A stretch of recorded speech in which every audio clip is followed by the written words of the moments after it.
All right. Welcome to our second book of the month program club book edition. I don't know what we're calling it. We'll figure out the right marketing angle as we move along. This past month, we read Spin Selling by Neil Rackham. This book was introduced to me in 2010 by someone named Cale Helmer. He may be watching this. Hey, Cale. And this is when I was working in the call centers.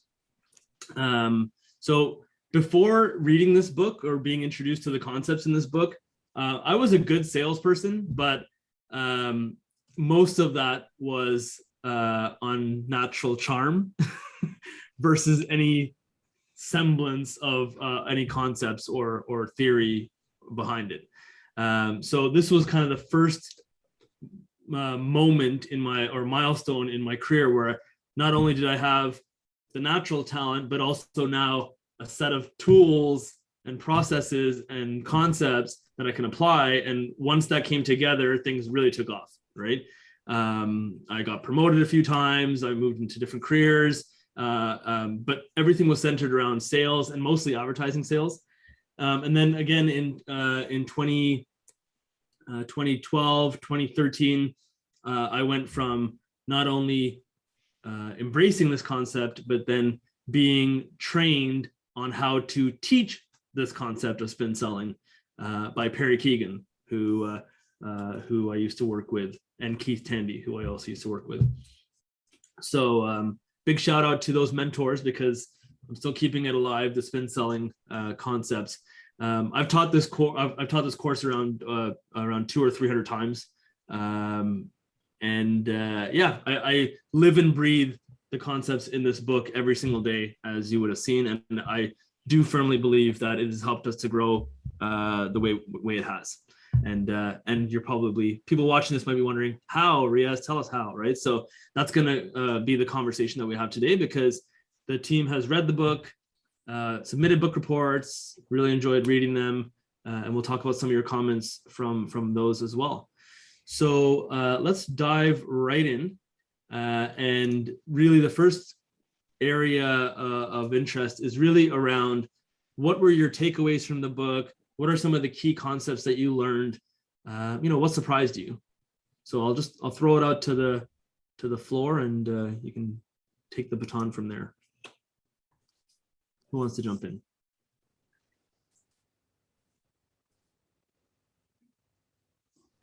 Okay, I'll go first. Sure. Okay. Okay, so when I first saw this book, to be honest, I was a little nervous, just because it's like about selling, and like I have this misconception about selling, and it's like not a very comfortable topic for me. But after reading it, it was actually quite interesting. It is like more so written like textbook format, so it's like a lot of learning. But it is still very interesting to like dive in and understand like from that perspective, like the sales side perspective.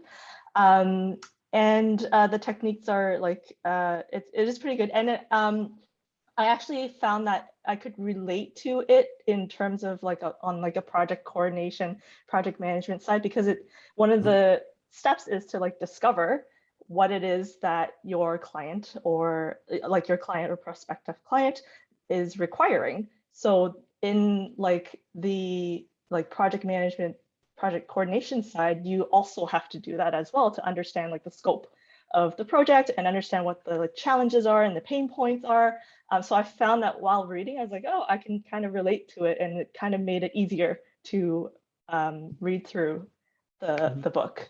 I think that's an important point, Erica, because I guess I can throw this question out there, which is, why do you think I asked you to read this book, right? So maybe Erica, you can finish your thought, but I want to start thinking about, why do you think I asked you to read this book? Oh yeah, so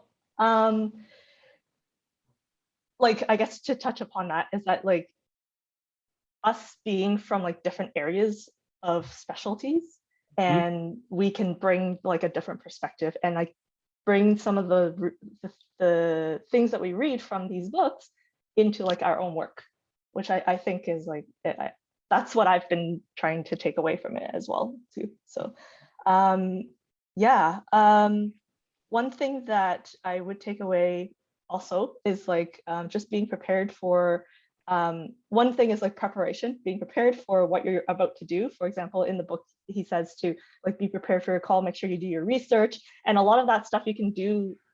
It's so easily available, like the information. So like there's no excuse to like not be prepared. And also this is also a very good takeaway for like non-sales calls, also for like your like my own personal work. Well, this is it. I mean, everyone is in sales, right? And I think that is kind of that's the kind of subtext of this, of why I've asked you to read this book, because regardless, if you're a digital strategist, you're selling the client and the team on your strategy, right?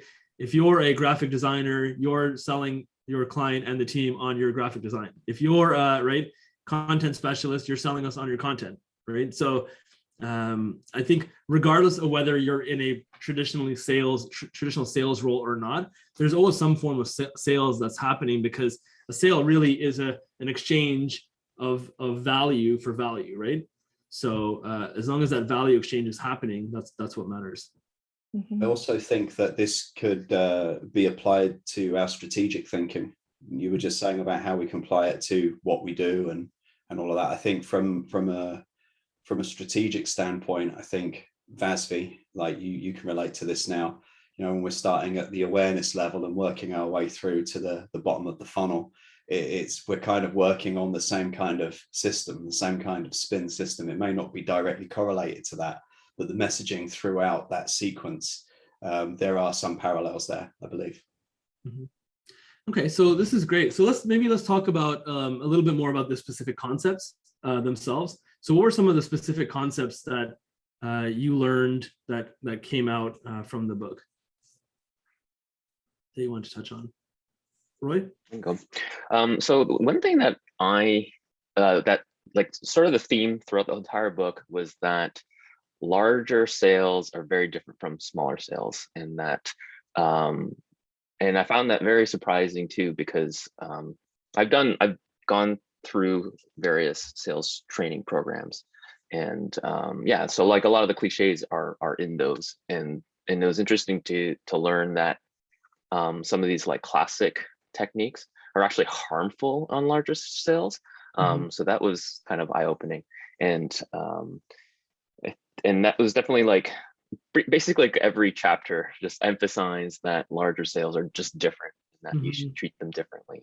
So that was like the overarching thing that I got out of it. What were some of the traditional things that are thought to be good in sales that are actually harmful? I mean, the classic is the always be closing from like Glenn Cleary, Glenn Ross. Anybody seen that classic? Coffees for closers. Yeah. So yeah. Go ahead. Yeah, like the I can't remember how many times, but like I think in the book it said like you have to close at least 5 times, and that's a lot. And I'm sure that can be like, especially in a larger sale, it can be like annoying to the buyer to have to go through that all the time. So yeah. I mean, ultimately, if we go through kind of what SPIN stands for, which is situation questions, problem questions, implication questions, and need-payoff questions, right? This is more of a questioning strategy to extract the right information rather than trying to shove something down the prospect's throat, right? And in that spirit, all the statistics in here show that there's a negative correlation in larger sales between aggressive closing and actually converting, and to your point, can actually be harmful to the clients, and the stats show that. Jackie, did you have some thoughts? Yes, I do think that investigation comes as one of the key points, just so we're able to make the right questions that allows us to, and they call it in unexpected information. And I think in our position, it allows us to understand better where we can bring value. So investigation or research is very important. And I think that's something that we always try to do before a meeting, for example. Mhm. I do find Need-payoff questions very valuable, just because, and I know we have been discussing this, but how these questions are what makes us understand what success looks like for the client, and maybe what we think might be our KPI. It's a completely different thing for the client. So I think that's a great way to put it.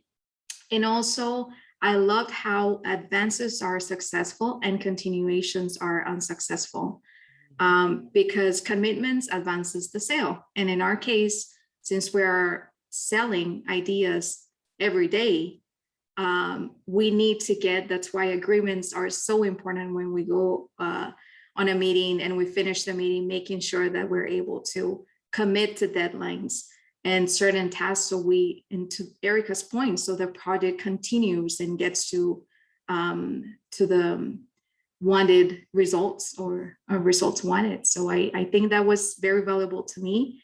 And also how by the end, it shows how being authentic, it's very important, and relationships are also there, and the importance of creating relationships, not just being there for one sale, because you don't want a client to just one sale. You just want a long-term client. Mhm. So you've mentioned a lot of great points. One thing that stands out to me, and Matthias mentioned this in his book report, don't be an ice cream scooper, right? Like in all caps, don't be an ice cream scooper, right? So you've all heard me talk about the doctor versus the ice cream scooper, right? The ice cream scooper says, do you want chocolate? Do you want vanilla? And then the customer selects their ice cream, and then whether they're happy or not, it's not our problem, right? Whereas in our world with larger sales, we want to be the marketing doctor, right? We take their blood pressure, we check their temperature, we check all their vitals, and then prescribe a solution for that. So the reason I mention that is because that is the investigating phase and the research phase. I know I've used this analogy of the ice cream scooper because most of us hadn't read the book before that, right? So that was my way of trying to translate it. But now I'm having read the book, I'm sure you can realize and appreciate how important the investigating stage is. It's actually everything, right? It's that consultative approach to what we do. And then I guess the second thing is, you're right, there's kind of the 4 outcomes on larger sales, right? You have like the sale or no sale, but then there's these 2 other ones, and most opportunities are there, which is advance or continuation. And I think a mistake that a lot of salespeople make is in that continuation, where the client tells them the things, or the prospect tells them the things that they want to hear. And here I'm sitting thinking, oh yeah, no, they're going to meet me on Friday and they're really excited about this, and they're just finding out the budget, and they don't show up on Friday and they never get back to you about the budget. And so this is what we call kicking the ball down the field, right? But they never had any intention of not moving forward with you. They just didn't tell you that, right? And so it's really important to like, a sale and a no sale are very obvious, right? But it's the advance and the continuation where you have to tell yourself and look at yourself objectively, being like, are they really serious? Are there real serious indicators, or are they just kind of kicking the ball down the field? Because at the end of the day, they don't want to hurt your feelings, right? But at the end of the day, that's going to waste our time. So I'm glad that you pulled out those concepts because they are so important. And then I guess the final thing I'll say is, and Michael touched on this too, there are ways that we can apply spin selling into the marketing that we do for clients, right? So as an example, if we're running an ad on LinkedIn or Facebook and it's for a larger sale, well, now we know how larger sale clients buy. So someone scrolling on Facebook or LinkedIn and you say, hey, buy this $100,000 coaching or buy this $1 million package, they're going to be like, what? What's going on? They'll scroll right past it. But if you touch on the problems and the implications of that, then all of a sudden they're scrolling through their newsfeed, they're seeing a problem being isolated and be like, oh yeah, I'm facing that problem, right? And because our audience targeting is so great, we've hit the right person, right? Now all of a sudden the problem is there, the implication is there, they go to the landing page and it's problem and implication, and then need payoff, right? So this is another kind of opportunity we have, because sometimes we'll slap the form on the landing page right at the top. And it's like, wait a second, we haven't even talked about the problem or the implication, and you're already trying to go for the close. And as we know, in larger sales, that's harmful to the sale, right? So I think I forget who said it, don't always be closing, right? especially, and we can apply that to our own marketing campaigns, which is really exciting about this. Kane, you had a thought? Yeah, no, I was just gonna say, kind of piggyback off Roy's. I really like the fact that they talked about to not always be closing, because I know where I came from. Like the motto was always know your ABCs, which were always be closing. So it's just kind of good to see the other perspective on that. Yeah, I mean, if you've done everything right before that, then you shouldn't have to close, right? And I think there's a distinction there, because they call it obtaining commitment, right? That's the obtaining commitment phase. Another thing in sales that's talked about a lot is objection handling. I'm sure we've all heard of objection handling. Well, the book talks a lot about not handling objections, but preventing objections from ever happening. And this is another important thing too, which is we might be on a consultation call with a client or even a prospective client, and in the back of their head, they're thinking this thing that's going to make them not do it. And you are also in the back of your head thinking about the thing, right? But you're not bringing it to the forefront, right? Move closer to the conflict and say, hey, you know what? I got the sense that you're not interested because of X, Y, and Z. Let's talk about that, because maybe X is not what you think it is. And maybe Y is something that we can be more flexible about. And then Z, you know what? You're right. You don't need Z. So we'll lower the price and we can move that up.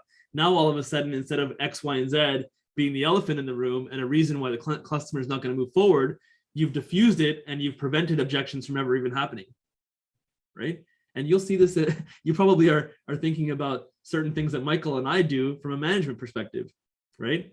We roll something out, but we also think, okay, you know what, if we roll this out, is this going to be fair to the team? Are they going to, what are the things that they might come back with? And if I was someone on the team and the management said this thing, would I be happy or upset about it, right? So it's almost being empathetic and understanding where your prospect or your teammate is coming from, so that you're not having to handle objections, you are preventing them from ever happening, right? And I think this, going back to the aggressive salesperson, this takes that out of the equation, because now a good salesperson is being empathetic, not aggressive, right? Right. Okay, you can tell I love this topic. Well, chapter 10 is really good for this topic. Okay. Okay, who wants to share some other thoughts? Vasvi, did you have any thoughts in terms of takeaways or key concepts? Yeah, so I actually found the beginning the most interesting, because I haven't had to do sales, and I also didn't want to do it ever, because I was really annoyed by all the salespeople that came my way. And I understand now really clearly why I didn't like them, because in the very, I don't know the chapters because I was listening to the audiobook and I didn't keep track of the numbers. But some point in the beginning, he said that it comes across as disrespectful when you try an alternative close, or when you try closing 3 times after someone has said no. Mm-hmm. And then I realized, oh, that's why I didn't like salespeople, because I was a buyer most of the times, was being sold to. And that is what demotivated me from going into sales, because I was like, oh, I hate that. I wouldn't want to do that to someone. But they said in bigger sales, that's doing more harm. And I could relate to it, because when a salesperson tried doing that to me, I'd no, I don't want to buy your product because you're trying to close for the 3rd time. Mm-hmm. But I guess the first chapter was really eye-opening for me, because he talked about closing, and I didn't know that people emphasize closing that much in sales. Mm-hmm. So it's it teaches you what the main topics are when you're in sales, and why they don't work. But then I was looking at it from the buyer perspective, and it all made sense. Mm-hmm. But it was very interesting to see what people were being taught. I was oh, okay, makes sense. Mm-hmm. But on the contrary, it was very interesting to understand too, because a regular consultation call is a sale. Mm-hmm. And I don't want to come across as someone who's trying to close all the time, or trying to push them into something they don't want. Mm-hmm. And a lot of the things were really helpful too, the continuation and advance, because a lot of the calls, you come out of it and you're was that good, was that not good? And it's the client said nice things, but it doesn't feel good. Mm-hmm. You felt you didn't make progress. So that clearly defined what continuations are and what advances are. So even if it's not a sales call, it can still be applied to a regular call, where you can see okay, the client is just continuing versus something useful came out of it, something that they said they will get back to us with or something like that. Mhm. So that was very interesting. Like, it wouldn't apply 100% to consultation calls, but I found that like a good measurement. Mhm. And also the need payoff one was very interesting. Like, I wouldn't say I agree 100% because there are definitely some people who wouldn't drink the Kool-Aid on it. Like, you try to ask them, how would this solve their problem? And they would not answer you. But for a lot of the clients that might work, because like they probably don't realize like how big of a pain point we're solving for them. But asking them like that, like they might just like answer like, oh yeah, you're actually giving me clients, which I like didn't have any other channels for. So they might like realize our value without us ever having to say it. It was interesting. A couple things stand out from what you said. So have you ever heard of the desperate girlfriend or boyfriend? That concept, right? It always turns out that the person that you're totally smitten of doesn't like you, and the person that you don't like loves you, right? so the reason I bring this up is because just like in sales or on any of these client calls, they feel that, right? If you come on and be like, oh, like you don't say you're busy, because we don't say we're busy, but you're coming across busy and you're like, you know what? I was just working on $1 million client. Now I'm working on your client, your account, and it's 100,000, right? Like if you come across as you're busy and you know what you're doing, and you got everything organized, and this is how I've been doing this for years, right? This is like no big deal, right? The client's gonna feel that. But if you come in being like, okay, I gotta make sure I'm ready for it. I'm gonna make sure I'm ready for it, and then it's like, okay, and then you're like reading it off there, and they're gonna be thinking, is this the first time that they're doing this, right? But in both scenarios, you're the same person and you've done it just as much as you have before. But in one scenario, you're doubting yourself and jittery, and the other, you're like, I know I'm good, right? I got this, right? So they feel that. I think that's an important thing, and that goes back to making sure you're organized. I think Erica, you mentioned that before. So yeah, so that's a very important thing too. And then in terms of the needs payoff question, like the implication and need payoff questions, if you're using them correctly, the client should think, is this person an idiot? Right? Because, and I'll be sitting there with a client saying, what are your challenges as it relates to your marketing? And they'll say, oh yeah, we have no awareness, as an example. Then they say, oh, what's the impact of having no awareness? Well, they're sitting there thinking, this guy's a marketing person. Obviously, shouldn't he know that? Right? But I'll say, no, I want to hear from your mouth, right? What is the impact of having no awareness? Well, it means that less people are coming in the store and they don't know who we are and they don't tell other people about us, and then more employee morale is down because they're not seeing our logo everywhere and X, Y, and Z. Then you can say, okay, well, what's the impact of that? What's the implication of that? What's the consequence of that? So this is building the pain, right? We call building the pain. And then the needs payoff makes more sense. Well, customer, how would it benefit you, right? How would it benefit you if we were to generate awareness for you? And then in the back of their head, they're thinking, well, you're a marketing person. Like, isn't it obvious? How can you sit there and ask? So then they feel all like, well, how would it benefit me? My business will grow. Everyone will know who we are. Employees will feel proud that they're seeing our logo everywhere. And right. So it's almost, if you're doing it correctly, you will come across as seeming kind of inferior or almost dumb, right? But that's the consultative approach, right? You want the client to feel like they're making the decision, right? That they're doing it, and we're just facilitating the concept, right? And I guess the final thing I'll share on that is this slide here, which I have ready, which is the value equation scale, right? So to me, if you take nothing from this book, this is everything, right? Like this to me is everything. So what this is the value equation scale. And what the value equation is ultimately that the cost of the solution needs to be less than the gravity and the seriousness of the problem being solved, right? So if I go to you and I say, hey, I noticed that your Google ads aren't that good. We should do something about it. And they say, okay, yeah, you do something about it. It's gonna be $2,000. What? $2,000? $10,000? What? $10,000? Right? Because they can't equate that value of money, which everyone feels like they know the value of money. they can't equate that with the value of doing Google Ads as an example, right? But this is where you add the implication questions, which are the 2 blocks above the seriousness of the problem, right? What is the impact if you're not showing up on Google, number 1?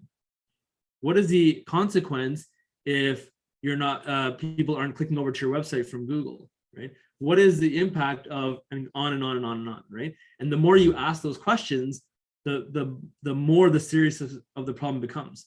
And the larger, if you're asking for $1 million, you better believe that you're going to need to ask a lot of implication questions, right?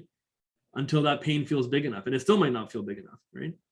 So always remember that, because the cost of the solution can never outweigh the seriousness of the problem. And I'm not saying that the seriousness of the problem isn't larger. It's just that we haven't done a good job of conveying that to the client, right? Through asking the right questions. So implication questions and this value equation scale, for me, it's everything. It's always in the back of my head, because that's when we're gonna that's when we're gonna really understand what the value to the client is. When we look at it objectively and say, you know, what is $5,000 a month worth to them, right? Is it worth solving a problem that's going to save them $100,000 a month? Well, of course, that's a no-brainer, right? Roy and I just helped someone with their e-commerce website. That solution is going to help them make $3 million a year, and it only cost them, I think, $1,000 we charge them, right? So we look like heroes, right? And that's great, right? Because even if we asked for more, we would still look like heroes, but we did it, and now they're more committed to the marketing and they're more stuck in with us, right? To use a Michaelism. Stuck in. Okay. Other concepts. Khalil, did you have any? Yeah, I like this certain quote from the book. It says, "My objective is not to close the sale, but to open the relationship." And that kind of just plays into, you know, building that perceived value in the client's mind, and, you know, taking your time with the investigative side of the needs assessment, and kind of building that idea up in their head. So that was like a quote that like kind of just resonated and brought everything together for me. I really like that one, because like the stereotypical salesman is like pushy, right? Trying to close all the time. And I think this book kind of made me reevaluate what the stereotypical businessman salesperson would be, at least a good one. Mm-hmm. So yeah, that was big. Great. Ileana? What are Yeah, so there are 2 things that kind of stuck out to me, more related to like how I see it on like the content side. One of them is that one of the like overarching themes that I noticed as well is that he's constantly like challenging the ideas and like the concepts of selling in general, which is like how he came up with like this whole spin selling, because he saw holes in like the previous way. And I think that's a really good message to apply to like any work or anything you do in general. It's like, you know, like at the last like 40 pages is like that meta-analysis that goes into detail about like how they tested the spin selling model. And he talks about how it's like, he still wants to test it. Like it's been proven to work, but he still wants to check it, make sure everything works, adapt it, evolve it, do what you need to do to make sure that it stays like relevant and good. And I think that's just something really good that we can apply to like our work. It's like, for instance, social posts, I'm like, oh, okay, how can I fix this? What's wrong with this? Like, maybe I like it, but I'm like, I'm sure there's something wrong with it. And getting like other people's perspectives, like Batsby said, like when you come out of a call and maybe you think it went great, or the other person thinks it went bad. And so you really kind of put your heads together and you're like, that was actually horrible. So I think getting that perspective as well is really good. And then as well, like with those like implication questions, it's really, really good on the content side when you're doing interviews, because like I remember in journalism school being told that these people, they're experts in their field. So you have to look a little bit silly when you're asking these questions, because to them, what they're talking about is like everyday language, but maybe they'll say something you have no idea what it means, or maybe you do, but you want it to be clear in your head. That way you can get the direct quote and like you fully understand what they're talking about. So using those kinds of questions within interviews and building on them to get better quotes and better information for your like blogs or case studies or anything that you're doing, I think is also like you can pull that from this book and apply it to content. Absolutely. And I think it's in the content that you create and also in how you're selling it to the client, right? Because they need to understand what problem you're solving by putting this piece of content out there, right? For their Mhm. prospect, right? And a lot of times when we're doing the needs assessment with the client, we'll say, what are the most common questions that you get from a customer, right? And then we use that to create blog posts, because that's going to help to pre-qualify their customers with their business too, right? So avoiding objections as well. Thank you, Ileana. Sonali, did you have any thoughts in terms of takeaways or things that you learned? Well, honestly, we learned a lot. When you suggested this book, Riaz, I kept on thinking like, why a book related to sales to us? Like I kept on thinking, but then this book is really interesting. And while I was reading and going through this book, I kept on relating the concept and try to think that how can I apply it on like my day-to-day roles and responsibilities. When it comes to think of it, we are selling all the time. We are selling, like, even when I'm talking to DSS or you, I'm like, we are selling our concepts, we are selling our ideas. And think like when we are, even when we are talking to our clients, speaking about what Jackie mentioned and what Roy mentioned, those two are definitely one of my favorites as well. Like how we can treat larger clients versus smaller client, and then research is so important. And then in our role, like we are doing 2 layers of research. I think I have mentioned that in my doc as well.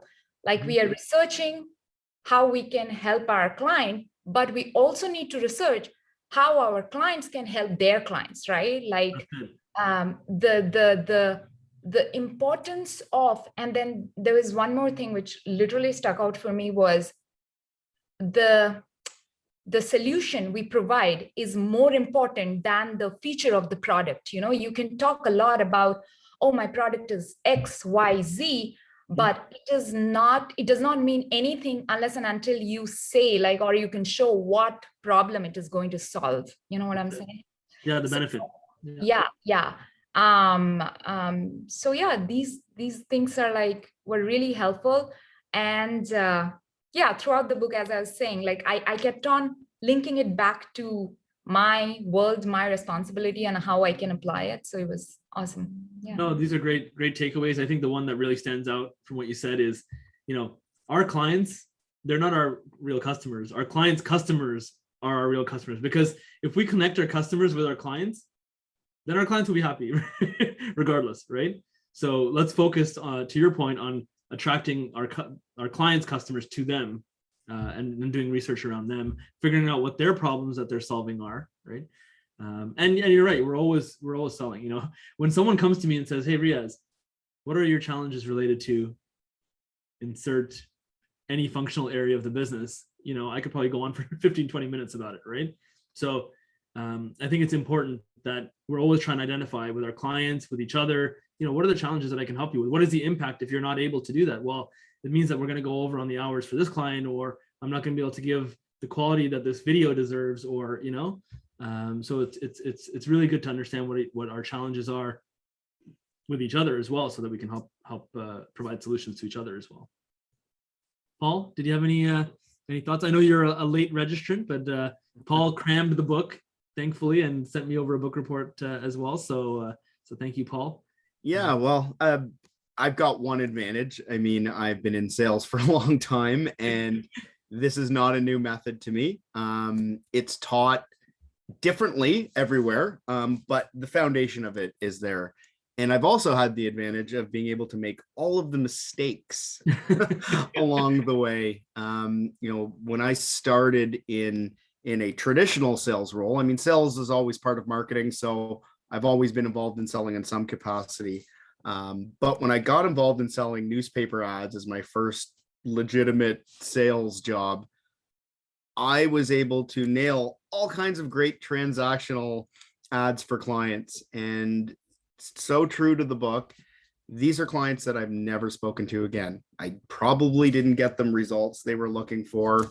I didn't take the time to learn enough about their business and their needs and their audience and the impact of reaching the audience and how that affects their business. You know, these were, hey, I want this spot on the back cover that's open. Great, high visibility there. Great, sold it to them, walked away, and never helped them in any true capacity. So over time, by asking a lot of questions, by getting to understand what the client needs and how what you're offering them is going to impact them and their business, really leads to a consultative approach. And that's how you get clients that will work with you forever. Some of my best clients are trying to follow me over here, even though the service offering is somewhat different, because these are clients that I've taken the time to really get to know, understand their needs, and really consult along the way. So everything in this book, I laugh when I read some of the stories, because they are quite dated in terms of when this was written in the 70s. You were getting on a plane and flying to Buffalo and Rochester to go meet your prospects. I mean, right now it's a click of a Zoom call, or getting that order faxed in on time. So I actually love some of the old school stories in there, and I can just picture ashtrays in all the offices and everything.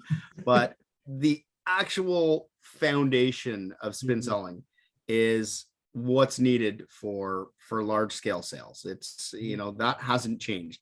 The techniques and the methods and everything else may have changed over time, but everything in this book really rings true for how you should be selling. And not just selling, like you guys have all said, right? Part of the processes of what you do dealing with clients, you're selling too. You're selling in your personal life every day. So It's a great book. I'm glad that was my first read. I mean, trying to cram that in 3 days. Had I not had some background experience with it, might have been a little tougher to swallow, but no, it was a great book to start with for sure. No, and you mentioned a few points that I'm glad you did, because I wanted to talk about needs a lot. You'll notice over my shoulder here, so in the top right and here, this is actually the spin selling methodology right here. It's making contact, preliminaries, investigating, demonstrating capability, and obtaining commitment. And then I have the sample questions in the corner, right? So that's how much of a nerd I am about this stuff.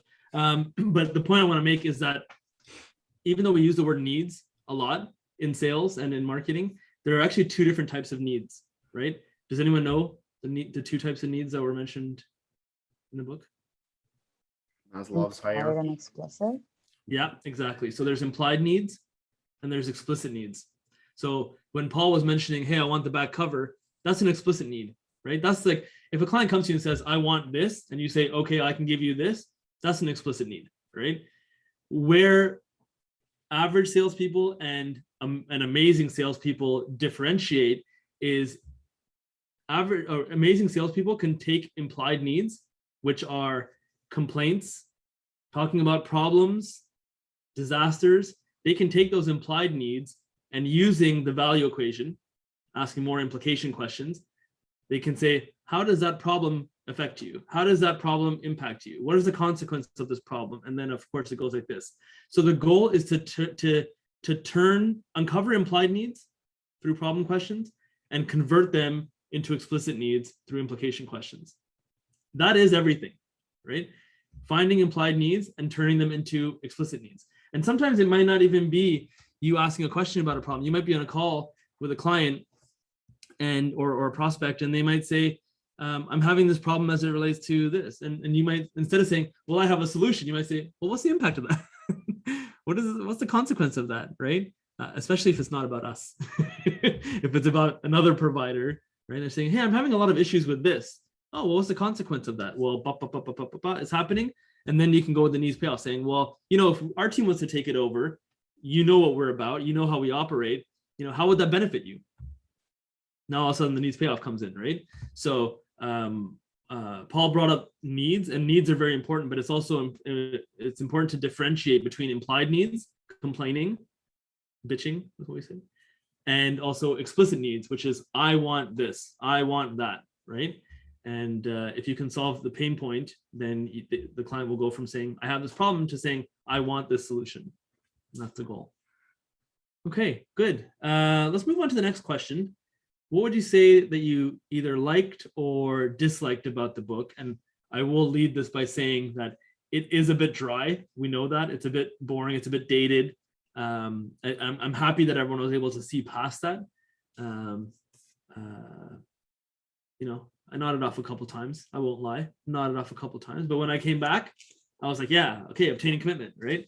So besides that obvious one, because we want to add incremental feedback, not just for reiterate what I said. We don't want 12 people saying it was boring. What did you like about the book, or dislike about it in terms of the concepts and the core content? Matthias, did you want to jump in here? Yeah. Well, I really like that it doesn't really overcomplicate things. It really pushes just, you know, asking the right questions so you can better understand the prospect. I really liked the amount of psychological hacks that were in it. Obviously, they have to be used responsibly, and so both parties benefit from it. But I thought that was really interesting, and I could definitely bring that into, I mean, my personal life, my life as a graphic designer, when I'm pitching ideas, pitching creatives, and yeah, I really liked it, honestly. It was like you said, it was a bit dry at the beginning, but as you move forward, you can really see the value. So yeah. That's it. It's important not to use it in a manipulative way. I always use the example of dating, and you know, it's like when my girlfriend's saying, "Oh, I'm a bit hungry," and I say, "Oh, what's the impact of that hunger? Would it benefit you if we were to go to a fancy restaurant?" Right. Right. So be responsible with your spin selling, please, because it can get out of hand. Sorry, someone was going to jump in. I think I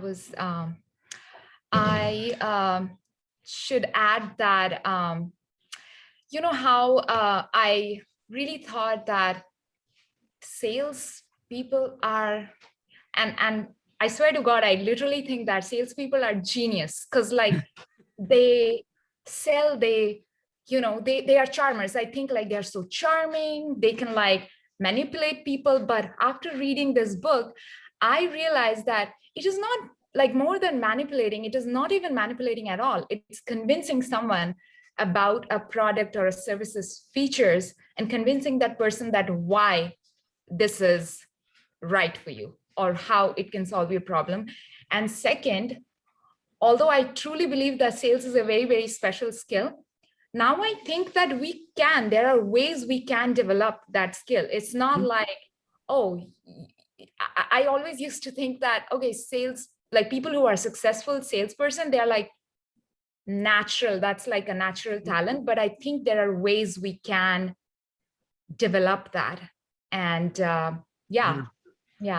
You know, it's good, because once you start using research and numbers and case studies, then you start to realize that it is a numbers kind of game. It is based on research, and it's not just some mysterious thing that, you know, people think it's some natural talent, right? So I think that, and I also would say that, you know, you kind of use the word convincing. I would even say that's still aggressive, right? So I actually believe, and this might not be a popular thing to say outside of this even, but like, I actually think salespeople are the most honest people, because you have to be able to be completely open and vulnerable and transparent about anything, because your reputation is all you have. And if you burn that, you're done, right? So the reason that we get, you know, you're probably thinking, hey, Riaz, how are you getting all these like leads? Is because this person, we made a promise to, and we delivered on that promise. And when you deliver on that promise, of course, they're going to open the door, because all of a sudden your word is good. And everyone likes being associated to someone who has a good word, right? And it's no surprise that people follow Paul, right? It's like someone that stands behind their word. You're going to want to say, hey, they did this for me and they're good on their word. Okay, I'll endorse them, right? So that is where the referrals and the word of mouth comes in. And it's not convincing anyone. It's really, I mean, convincing through our actions rather than telling them, right? Roy, you want to add?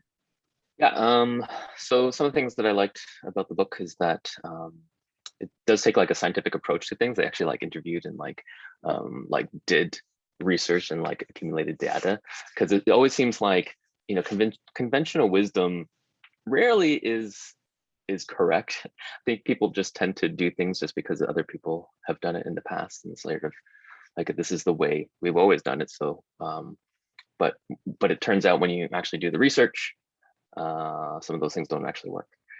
So I think that was good. And there's also lots of evidence to back it up.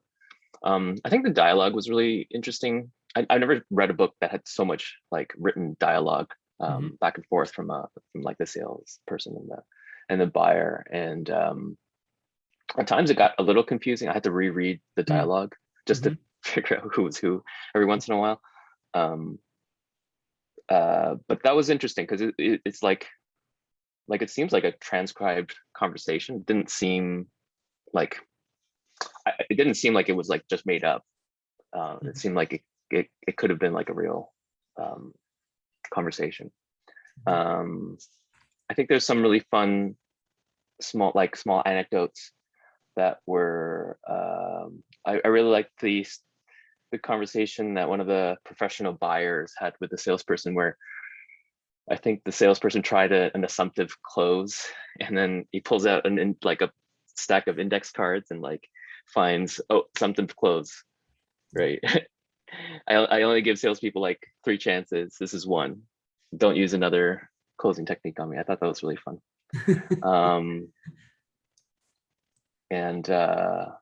Yeah, it's an interesting thing too. Like it's sort of like, yeah. So like the book tells you, or is a good training manual for like a salesperson, but it could also be good like a defensive strategy for being sold to. So I think kind of like on Vasvi's point, because she didn't like being sold to. Like if you can kind of recognize some of these like sales tactics, right? You can kind of like figure out the defenses or understand that psychology, so you're not like tricked into selling. And then if you approach a salesperson that's using more of these spin selling techniques, then they are trying to actually like help you rather than like tricking you into a sale. No, there's a lot of good points that you shared there, and I think, yeah, it's also a good defense on the receiving end too, right? Unless you're someone like me who's like, someone asking me a problem question, I'm like, where can I sign? Where can I sign? I'm sold, right? So, but yeah, I mean, the gist of it is, if you're trying to close too much, you're shooting yourself in the foot, right? So, other thoughts on what they liked or disliked? Jackie, did you have any thoughts? What I wrote in my report is that I did not enjoy the stat science like numbers all over it, but I think it was a great way to really make a point with facts. So I understand where this comes from, but again, I think one of the points that I really enjoyed is how they approached the fact that relationships are important in everything we do, and that gaining trust is one of the greatest challenge when you're selling anything, because it allows you to really make that person feel good after the process. And it's like, yes, I got this service or this product and I feel good about it.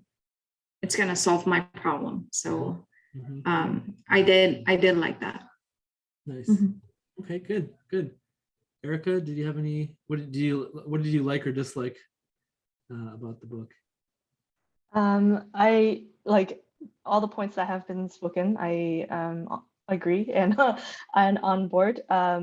Yeah, like it was well written, and I like that it was short. Like it was, although it was like textbook style, it was easy to read and didn't take too long to get through and understand the concepts, because the concepts are pretty simple. Well, just the one thing was like flipping through the book, like there are a lot of diagrams, which is really good, because like I'm a visual learner, which is, so that was very helpful as well. Yeah, that's kind of good. what I need to add. Ileana, what did you like or dislike? So a lot of the things that I liked have been mentioned, like the diagrams. I love the usage of the interviews, because you can really study that and figure out like, oh, this is what was wrong and this is the proper way to do it, which kind of like ties into one of the points where he talks about in the 4 golden rules of learning skills, where he's like, try at least 3 times before judging if something works. So I think that's like, I like that a lot about it. I like that there was that interactive, it wasn't just like reading through, there was like that interactive, like it's not like a crossword, but like you gotta line up what kind of question it is to what situation, you put like the lines there and stuff. I like that a lot about it. And well written as well. I think overall it was good. It was a little dry in the beginning, but I think that like once you get over that little hurdle, it just suddenly it's like boom right there and you get super into it. Overall it's really good.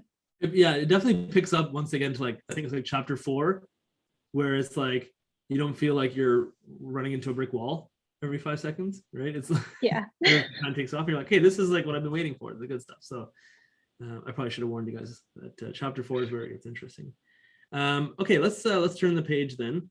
What can we apply to our organization from the book going forward? So I think on the questions, this is around like the 3 takeaways or things that you'll apply, right? So what can we apply to our organization from the book going forward?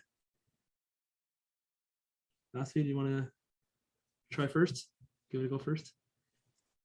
Sure. Treating all of our clients as like a big ticket sale, because like I'm more on the operational side, and I mean, yeah, I've been on some sales call, but like for the most part, that's where my focus is. So like treating everything as a long-term sale and not trying to like push them into like one-time upsell or push them into signing off on something that they might not want to. And one thing that they did say was like, there's difference in like smaller sales and larger sales, where people who are buying like something that is very expensive are more sophisticated. And usually we are working with like head of marketing for a huge company. So like all of these people, like, yes, they can see through your tactics.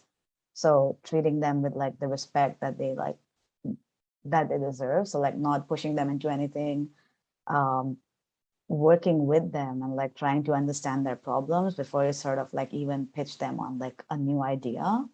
So also like the investigating part, like that's something that I want to adopt for a lot of our clients, because they're coming to us to solve a problem. So we really need to like take their problem, investigate it, and then give them a solution that would work. And also if I get brought into the sales call, like it helps to understand like the model, because you and Michael follow it, like the spin model. So say if I randomly get called in one, like now I can actually know, okay, Michael is in like the investigation section of the call. I should probably not ask a situation question, something like that. So it was really helpful, because like even if some of the things they made sense, like it put it in a good structure, like this comes first, this comes second, and this is the last part.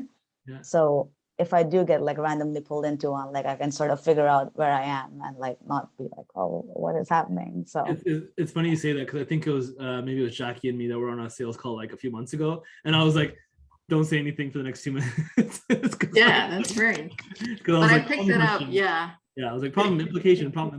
Sorry, go ahead. Yeah, and you made it, because this person, as they were responding to these questions, they started giving us more numbers. And so we could understand better in terms of how they were doing in their goals, in long-term goals. So that was very helpful. Yeah. And I think also like sometimes, as the book mentions, there's a tendency to ask safe situation questions for too long. But even buyers who are used to going through this process, sometimes you'll hear it, okay, here's some of my challenges, because they know that you're going to ask about that, right? So they'll come in, someone's a savvy buyer when they come in and they say, okay, these are some of the challenges that we're starting to solve, that we want to solve. And they'll just say that right at the beginning of the call, because they want to see, A, if you'll ask the implication questions, and B, if you can have a solution that can help them, because otherwise they're wasting everyone's time and they don't want to do that. And so a savvy buyer will know these concepts for sure. Okay, good. Other things that we can apply to our organization going forward? Kane, do you want to add anything?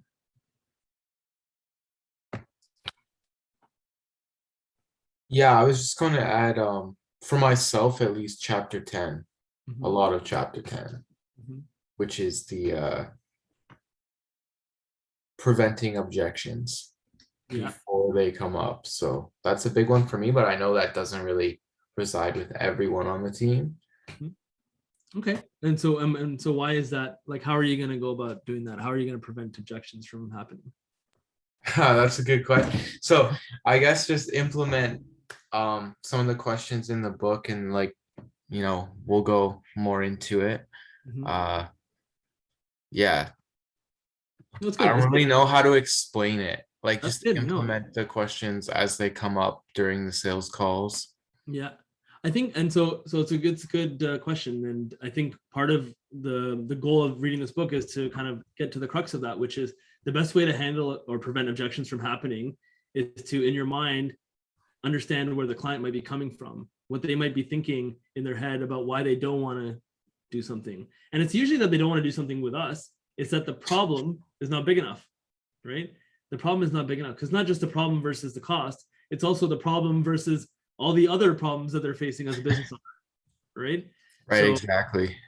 So that's why the implications are so important, not just to overcome the cost, but also to make it the big priority for them as well, and then also to prevent objections. Okay, Khalil, did you want to add how we're going to Sure. apply some of this to the organization? Yeah, I think the main thing for me was just be like more prepared for calls, right? Because I was kind of surprised at how much research salespeople actually do about the businesses that they're going into calls with. Just because you need to know the kind of questions that are going to pop up. And yeah, I think for me personally, a success that we had, I think it was last week, was a Zamia call where we really went deep with the content audit, and we really kind of understood where they were coming from the outset, right? And that's why we do the research. That's why we do the personas. So just really understanding their business and all the different angles that are within that business is like a big takeaway for me. Great. Paul, did you have any things that you want to apply? I mean, you're brand new, so everything that you're going to be doing is something new, right? So what are some of the concepts that you might be applying to the organization? Yeah, well, I mean, really, it's kind of simple. As deep as you can get with your questions in everything you do is really going to benefit yourself, the clients, your partners, whoever you're working with. Because if you're asking the right questions, then you're going to get the right answers. You're going to get to the heart of the problem or the situation or the opportunity, for that matter, right? It's not always a pain point. Sometimes it's an opportunity. So by asking all of the right questions, you're going to then have the information you need to make the right decisions moving forward. Again, whether it's consulting someone else or in your own life or as a business, the more informed you are, then the better informed decisions that you can make moving forward. Absolutely. And it kind of it reminds me of the last book that we read, which was Your Next 5 Moves, around the deepest why, right? Getting to the deepest why, right? So in the same way in sales, if you can get to the deepest problem, the deepest pain point, and the deepest implication, then your solution is going to be just it's going to be perfect for them. So I did a sales training course years ago for Sandler Sales. And again, Sandler Sales has its own system, but it's all based on spin. Everything's based on spin, every sales course you could ever take.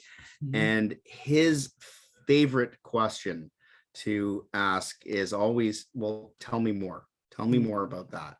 So you ask a question, you might get a short answer for a client.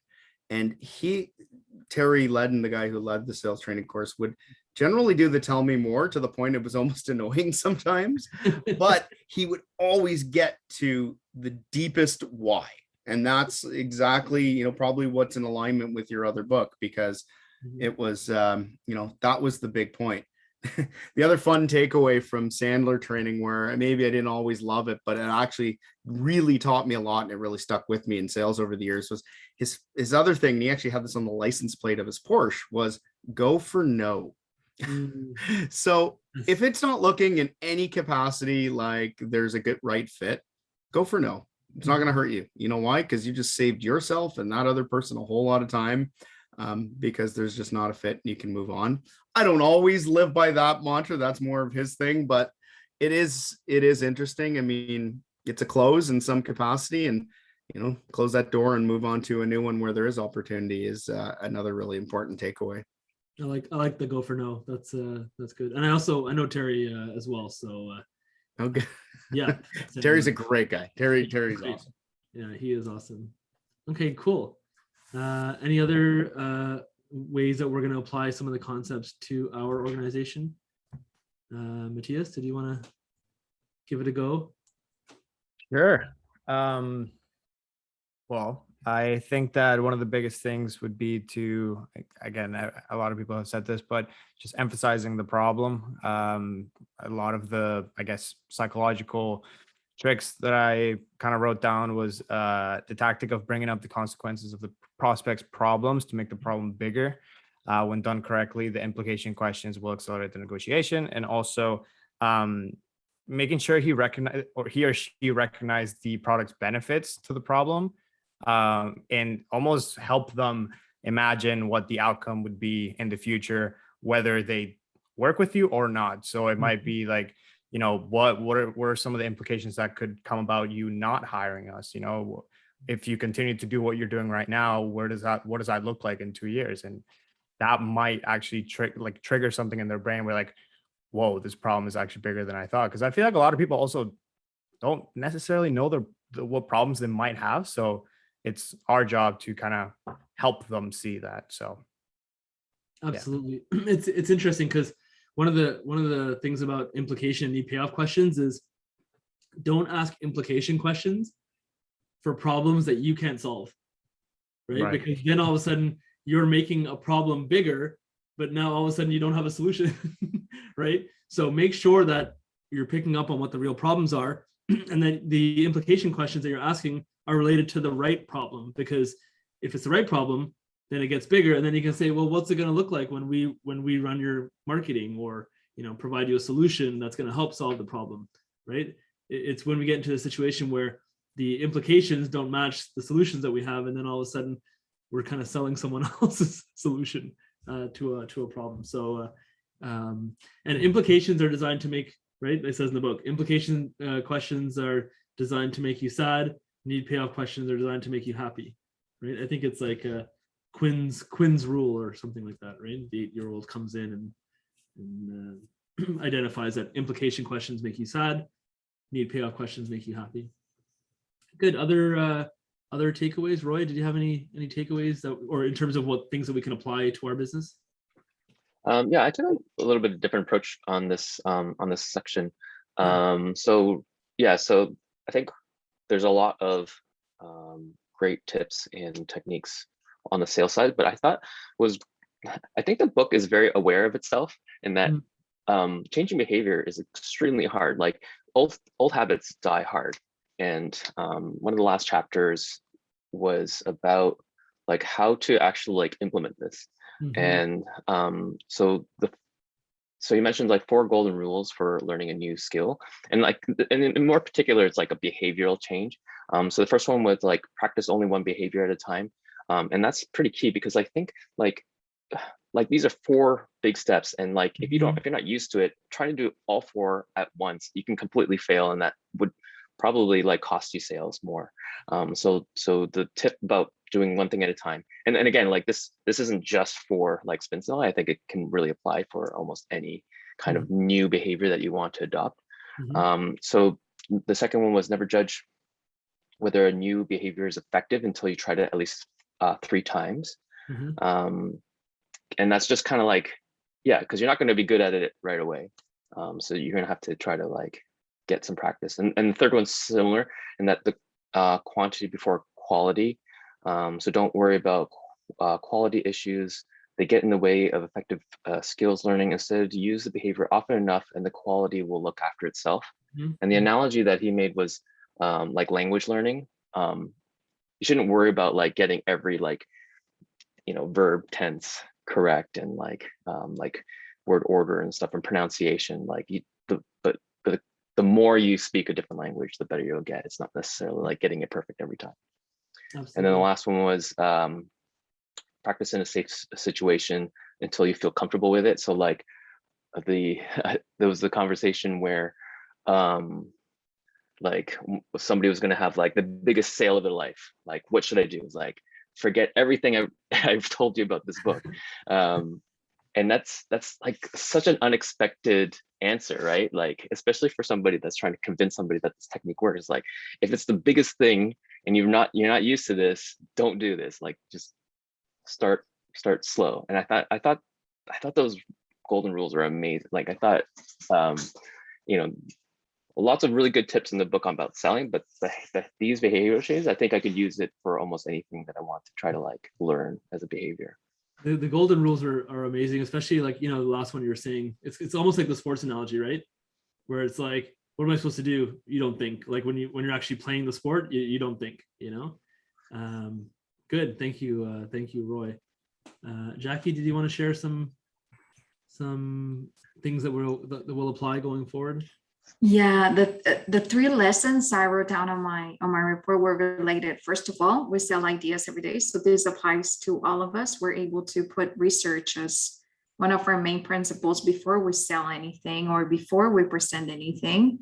Definitely leaving every meeting, every call with commitment agreements, so we're able to move forward. And definitely we have to understand the need behind every request. I want a video. How's that video going to help the campaign? Is that helping awareness? Is that helping interest? Is that helping making a decision or a purchase? What's the objective? So I these three thoughts were the strongest ones for me to apply to every day. Great. Everyday work. Is there anyone else want to share things that they are going to apply from the book into your day-to-day? Who hasn't gone? I think I missed a couple of people. Or did I get everyone in terms of takeaways or in terms of things that we're going to apply?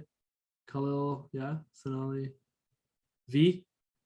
No, V's gone. Okay, good. Ileana, I think maybe should I ask you? I think I covered most of the stuff like in my previous answer, and the other stuff also applies to what everybody else said. So good. You think, yeah. Well, I guess maybe Michael, did you want to add anything in terms of things that we would apply to our business going forward? I love the fact that the digital strategists on the call have connected the dots there in regards to consultation calls and the upsell situation as well. I think that it's interesting. At the end of the day, all we're really trying to do here is solve problems for our clients.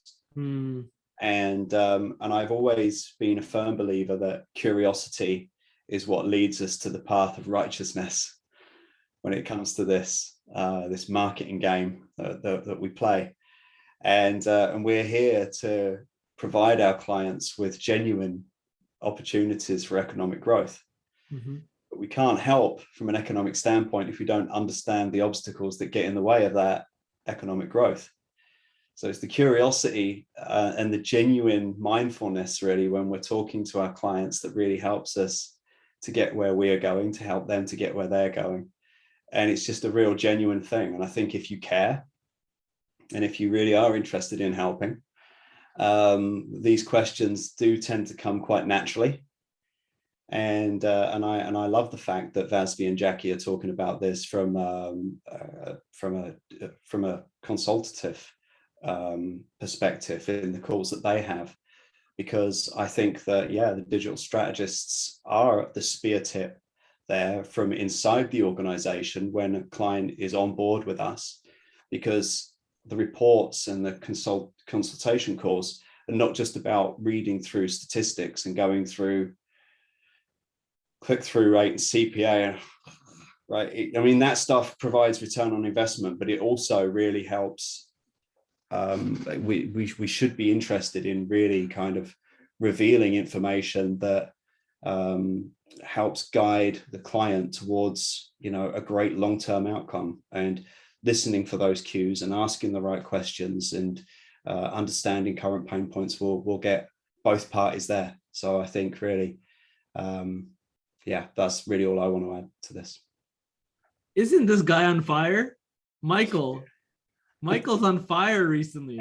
I can't even add anything to that. I was gonna try and come up with some motivational thing to tie it all together, but there it is. He just did it. So we're gonna end it there. Thank you, everyone. Appreciate you taking the time to read Spin Selling by Neil Rackham.